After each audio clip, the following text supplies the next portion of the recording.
আমি বক্সিং খেললে একজন যদি জাহান্নাম থেকে জান্নাতি হয়, বক্সিং খেললে সমস্যা কই? তো মক্কায় সবচেয়ে বড় কুস্তিগিরের নাম ছিল রুকানা। সাহাবারা বিশ্বনবীকে কখনো রুকানার কাছে যেতে দিত না। সাহাবারা ভাবতো বিশ্বনবী যদি রুকানার দরবারে যায় আর রুকানা যদি বক্সিং মেরে বসে, তাহলে বিশ্বনবীর মানিজ্যত নিয়ে টানাটানি। বিশ্বনবী একদিন ফজরের সালাত শেষে লুকিয়ে লুকিয়ে তিনি মক্কার সবচেয়ে বড় বক্সার রুকানার কাছে চলে গেল। যে বলল, রুকানা আসলিম তাসলাম, ইসলাম মানো শান্তিতে থাকবা, দুনিয়ায়ও থাকবা আখিরাতেও থাকবা। রুকানা বলে, না আব্দুল্লাহর বেটা মোহাম্মদ, আমি তো কালিমা পড়বো না, যদি বক্সিং খেলে আমারে হারায় দিতে পারো তাইলে কালিমা পড়ুক। বিশ্বনবী রাজি হলেন। এবার বক্সিং খেলার পালা। রুকানা হাফ প্যান্ট পরে গায়ের মধ্যে জাইতুনের তেল মেখে এভাবে লাফাচ্ছে। তো বিশ্বনবী তার পজিশন নেয় না, বিশ্বনবী দাঁড়িয়ে আছে। রুকানা বলল, মোহাম্মদ আমি লাফাচ্ছি, তুমি লাফাও না কেন? তুমিও লাফাও। বিশ্বনবী বললেন, না আমি লাফাই না, কারণ আমি সেলাইবিহীন লুঙ্গি পরি। সেলাই ছাড়া লুঙ্গি পরে যদি কেউ লাফায়, বাতাসে সতর খুলে যাওয়ার সম্ভাবনা আছে না নাই? এবার মারামারির পালা।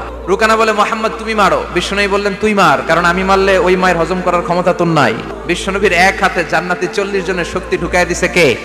এখন রুকানাও মারে না, বিশ্বনবীও মারে না, খেলাও শুরু হয় না। বিশ্বনবী মারে নাই, কিন্তু বিশ্বনবী ওনার ডান হাত মোবারক, এই হাতটা দিয়ে বিশ্বনবী রুকানার ডান কাঁধে এভাবে টাচ করলেন। টাচ করার সাথে সাথে রুকানা বেহুশ হয়ে জমিনে পড়ে যায়।